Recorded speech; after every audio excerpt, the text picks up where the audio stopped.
okayfm 101.7. 23 is the time. On the line, Benjamin Insia, energy policy analyst. Yakapa de hunfo ewo fango ni janwode ho nsemu a. Yapen wansem bia bisa. Mpenifo ni animdifo yakọ wo mo honi. Baako ene enya no ahoma no so ene ne bon komo yi na. Enkomo ni gina the inquisitor de bokrata na no pay. On the front page Obama and say fuel prices drop for third consecutive time. You heard the reality of this statement. You're Benjamin. OKFM cinema chain. Sabagwame, ejoso. What's an about dear? Nyamiado mehoye. Ya can what the inquisitor de bokrata no mu. Front page and ansemi na obokrata fair toso and nanya e wona odi details na ba man ye ni age kra ye bosi.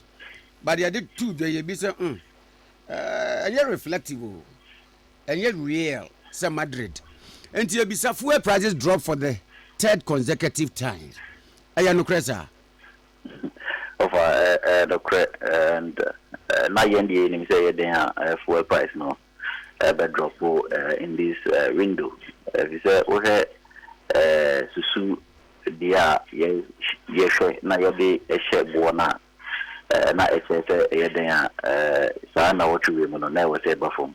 We say ye hwe ni mamli no edwaman so en sidi no ahon edwaman so no petrol no ohanchichemu ete so ohanchichemu nkono na diesel no so ete so edwaman so hachichemu wotwen. And this ye ma sidi no kra gina constant na ese krom hanum no e wo say ye filling station no fango no esote this petrol no esote ohanchichemu nkono na diesel no so esote ohanchichemu ewoche. And I think that reflectively no because of the seed no a slight depreciation of about 0.2% against the dollar no ama yanya the full benefit of international market price decline no. You know, locally now I've seen that ebinum at your modi so by 3%, ebinum at your modi so 4%, ebinum so projection is ebinum so at your modi so around 2.5%. Until akasifo na nanka omoto modie abodin kakra no na omunyina turn around 15 Ghana cedis 35 pesos ebi cry turn around 15 Ghana cedis 25 pesos for diesel and petrol no so no ebi no turn around the same figure ebi no so nketwa no so ebi no turn this petrol no below 15 Ghana cedis. Ebinimo tono around 14 Ghana cedis, 27 pesos per liter. And ebinimo so tono diesel no so around 15 Ghana cedis, 25 pesos per liter. And average diesel na ne bono sign was stroke kakra, but for petrol no dey ebinimo across so below the 15 or more tono 14 Ghana cedis, 27 pesos per liter. And say inquisitor say bono eswatia na ye no kre ese eswati. But one thing I think that MPA also offer is nanke was bono eso etable say because if you look at the calculations, careful estimations, you know, a baby acid may be depreciated by 1%, you know, your fuel price may increase by 20 pesos. But in this instance, you know, you know, it depreciated 0.2%, the new 1% papa, and I a huge drop on the international market. For example, petrol almost 10%. In Tinanka, petrol in the bono, Swanti crown was sold by about 6%. But most of the market is near more BDC for no. We don't know where the problem is coming from because MPA and my data on BDC pricing. OMC pricing quite more population. The was a BDC for they take advantage and or more increase or more margins maybe ama the petroleum diesel no anya full benefit. It means OMC for no being so and I increase your margins maybe so that petroleum diesel no anya full benefit of that about 10% decline on the international market now. Any problem, but I think that I was saying could be MP and a schema petrol for example no it may call about 6% decline because depreciation no or even near stability and depreciation and to me and yet biasa and tinanka was la petrol no ekobo 4.5 and 3.5 a year. E was anka petrol no kobe 6% decline, so that the Ghanaian na base German so bono cost base see the depreciate here Ghanaian na or feeling the effect, you know. So base conditions need favorable, so I was a Ghanaian no or benefit. That is one. Now the second part also is that there's a huge variance. I think a bono washe a bit ton product, you know, around 15 Ghana cedis, 35 pesos per liter for petrol. No, maybe ton 14 Ghana cedis, 27 pesos, or sometimes 28 or 14 Ghana cedis, 30 pesos. I didn't think a bit ton 15 Ghana cedis, the same product. Because Omunina one crap product number, DDC for a crap product number. Obi only the 14 Ghana cedis, Obi only the 15 Ghana cedis. That huge variance of about 1 Ghana cedis became the OMC, no, and also a problem. I was a MP, you know, address it. Is it that a minimum air ton substandard product and a demand? And I say, is it that a minimum air time for boom and also fast one of penny broso, into a Bribian or Modian air was so all these things, and I was yet to be streamlined in a harmonized now price, no. Yet competition with industry no at least will be able to position the price in a way, but variance of about 1 Ghana cedis among OMCs media, I think that the APA also addresses a particular problem, no. And lastly, no, so no, I did observing say Bank of Ghana no, dollars be the BDC for no, and also more go at the banner. So dollars now more money. I was say it me factor that dollar in pricing of petroleum products, but Chroma no. $10 na ma agadi for na ye nko kwhwe akire se $1 na ye dia momo e cheaper dollar because then no interbank no around 15 Ghana cedis 80 pesos to $1 but Bank of Ghana to me auction $1 na momo around 15 Ghana cedis or even sometimes below 15 Ghana cedis around 14 Ghana cedis 80 pesos and this Bank of Ghana more cheaper dollars I would say cheaper dollars no reflective in the your price build up and also your export price. But BDC for no either use forward rate to cater for certain uncertainties, future uncertainties. No more use 60-day forex. We use 30-day forex. And now we use 30-day forex. And they 35 now. And also my fan go no a day compared to compare a weighted average of the ammonia free Bank of Ghana and the ammonia free spot market. And some of the striking price of petroleum product. These are some of the reasons why a fan go no that's your thing. It is because of one MP are on the responsibility so by ensure by enforce regulation at least prepare you be about industry in terms of pricing and a Bank of Ghana so no through certain monetary measure also my auction dollars no own share who say auction dollars no the amount no reflect at the pump on some power and so my fan go no boy Black no crazy fan go so at nanka bit me at abuse but or minor Hayama private sector may take advantage of the petroleum user. And I remember my next question to say, I no pay the two Jano other papers need be reported. Say a buyer no drivers need be and some will be say why is say at the end is what here.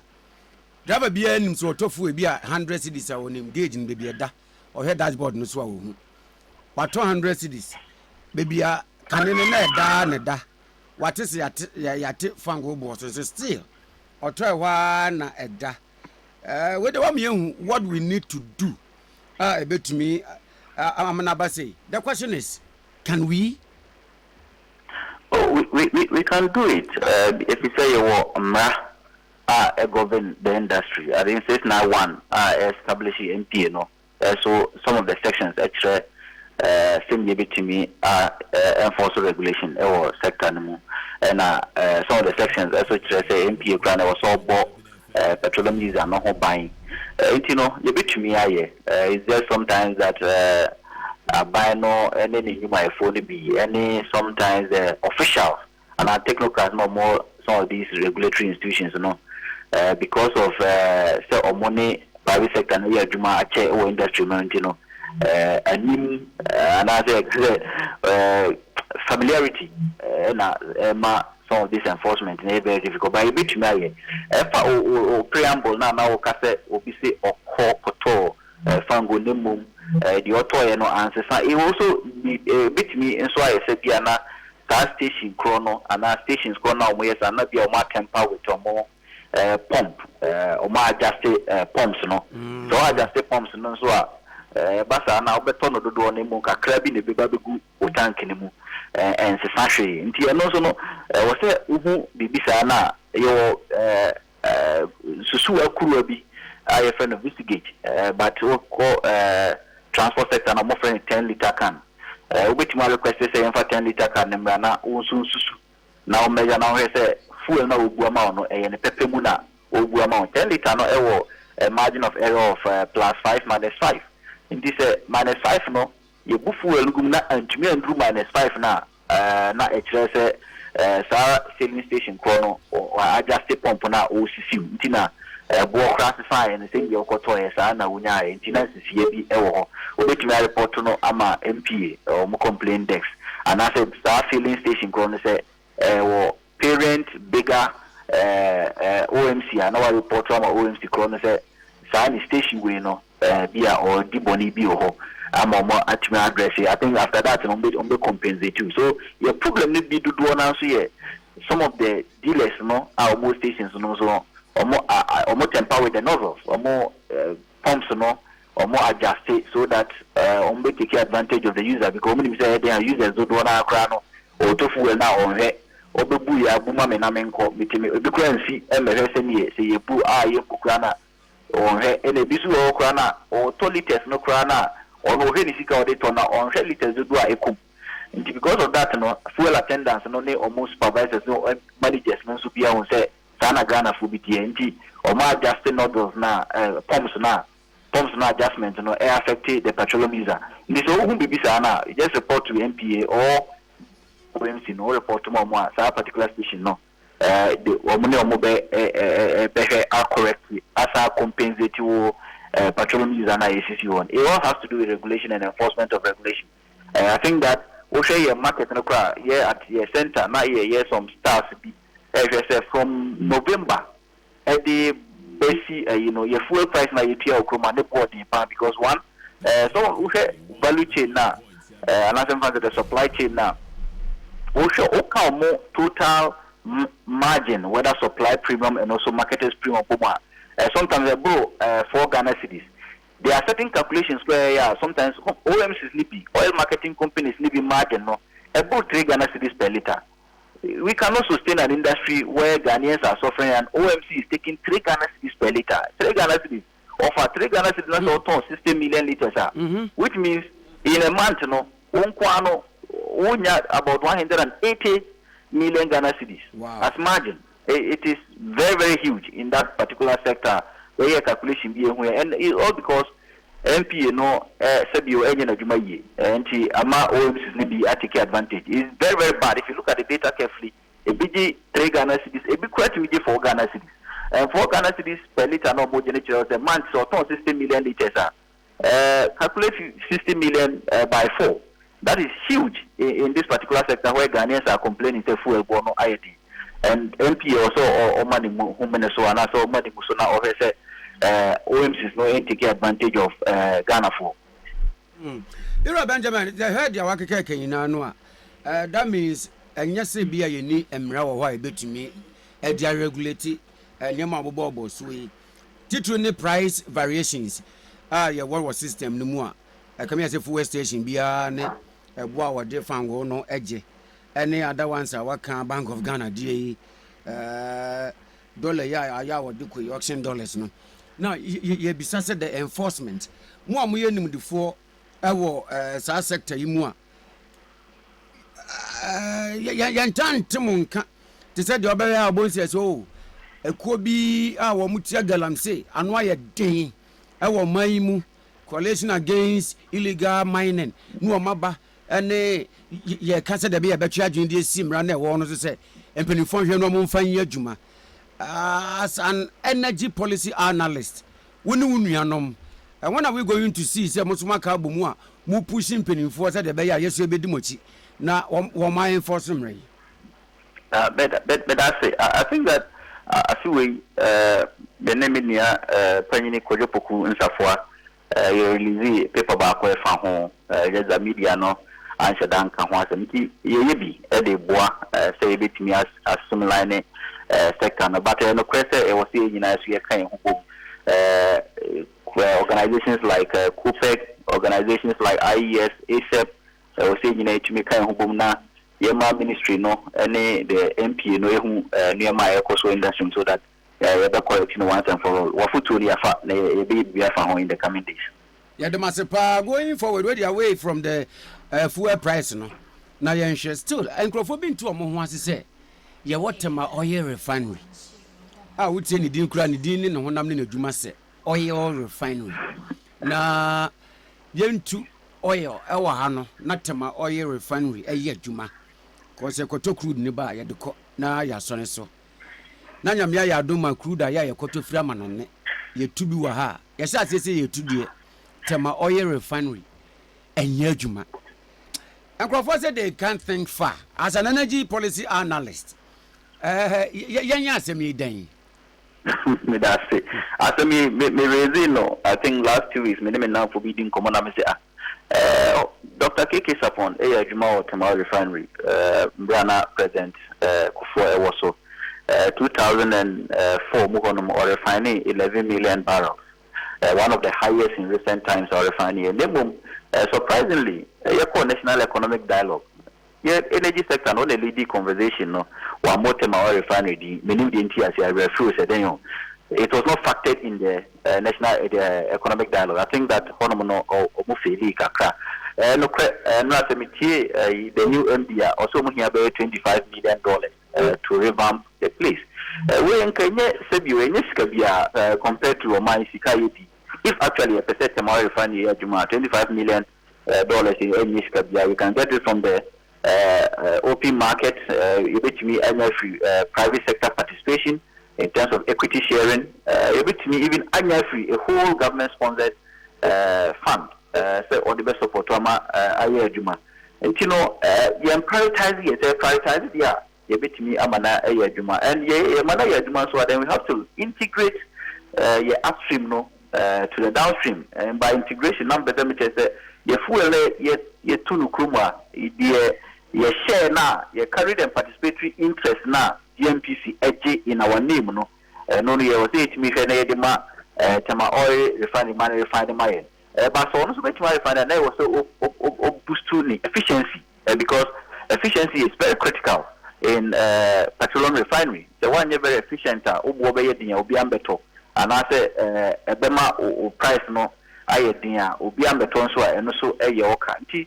And the way to boost efficiency, they say, you upgrade this system. No, in refinery economics, no, offer some machines, no, AC hot check a car, and yeah, very optimal because one, no, I went actually, I ain't never been here. Was say this caption, ma ultimate, reset a lot of things, fix a lot of retooling, a lot of things, and sana, actually very efficient. They meet any standardized. Refinery across the world, especially with respect to pricing. You bet me, I'm an idea, so or my prioritizer, Matisse MD say by April, might be a sign contract to be with a private participant. Now, I'm Tama oil refinery, Afan into my boyfriend. So, Afan into my boyfriend, the next part, everyone say, if an Obenya product not free, so product, no, yes, also free Krumha is very good. I bet me, you found you no buono, I am very stable. But the product, no, you cost also free money. Now you sign consultia this insurance and freight, but they be through her and so I refine yes, Bema, you found go no buono, I have full chroma, but ye Yanaka city say and Kapia, yeah, your products now you're refining a hand because the Basana, so you see even import parity and all this the price at tomorrow refining because of the freight, you know, and the insurance and they're very cheaper comparatively compared to all the product if you are on a bana, Bema, yet you know, I have funti. Yes, I say by April, send the MD now come 25 million, no? Either private participant, either through certain equity sharing, either Sabia are buying the fully funded the $25 million, either say Obi and a barber so you're saying Mubiana by April, but I think about one person may come from the say, you can win now, now you to the workers of tomorrow refinery for because a lot of times on your way engage, the amount percent refining the Bayajuma. I think that we need to advise them. And the place is overstaffed. We share a refinery like Tema Refinery. We need only about 150 employees, but in the avenue can offer employees or more Tema Refinery. Minister no quote somewhere almost 1,000, but per data no they are around 700 and something. Are they here only 150 employees? Now, on 700 plus employees, you know. I think that it was some bit of retrenchment so that we cut costs because we are just wasting a lot of money on redundant employment. And now we in the floor, a binum so almost 1% more refund because 1% will be a baby company and no one can be a year binumadi. You say the Malaya Dumadi, NC say Anna and several tank farm because Obuneska free. Tank farm activities, no tank farm, they said, yeah, Obini fuel, a big na fuel no we are assign at the according station and now they are according to some workers no more philosophy is say certain farm a more musica since a company the refining a movement of a company and refining and also pay and crown workers no one no more agitation here won't be the previous government a concern called the Tema Energy Company Limited Babesum a private person or Babaya workers no resist here. And now make us say you can say the private sector be a work is a new one through what they resist because they think that refining and refining or multimity of they should just sit there and pay themselves money are buying Yajuma. Yes, because you knew BID. So we must talk to the workers and say there should be certain form of private sector participation. Refining must refine. So that Ghana for who a Jumo Moyani, a Jumo Money. Ghana for who Sky was the Etio Monisky was in Tiamo. But I refining and refining award negative equities as we speaking. For the last 5 years, the more refining all negative equities. For the last 5 years, the more refining our losses can't one obo. Yet there are some workers there who don't want this company to work. Or why you the company they say verifying it and so they know, and that is where I think that the new MD no e was so man Nico na obi bia na on pese company ni be yaduma no ye nyina di non kotena fi na for mo pese company ni yaduma no e be share aduma no e mani yaduma. But I don't know there's a bia ye will be bisa said they were causing financial loss to the nation. So we they causing financial damage to our man property we say mfideni so na wi na chi na nsai just because other means bia obi betumi dey generate scare enti can we not prosecute them? We can, but it depends on how we investigate this whole issue because private sector participation, we have people at Tema Oil Refinery who kick against this private sector participation.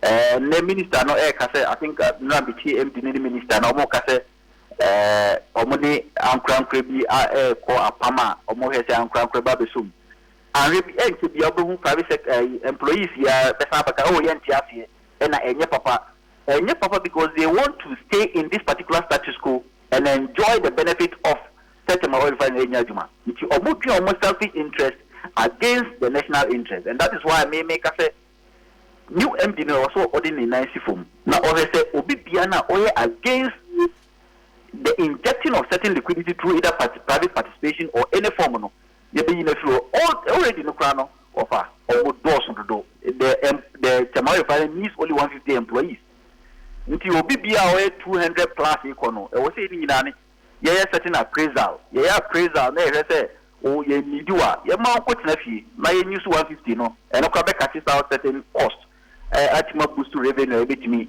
they are retool this particular organization. I no pay a bed was. All right. Your name Benjamin Insia or your energy policy analyst and a church come off fuel prices fango bo and I bet to judge the one cat and be diaba say 50 February airby Yatisum Prince. OKFM 101.7.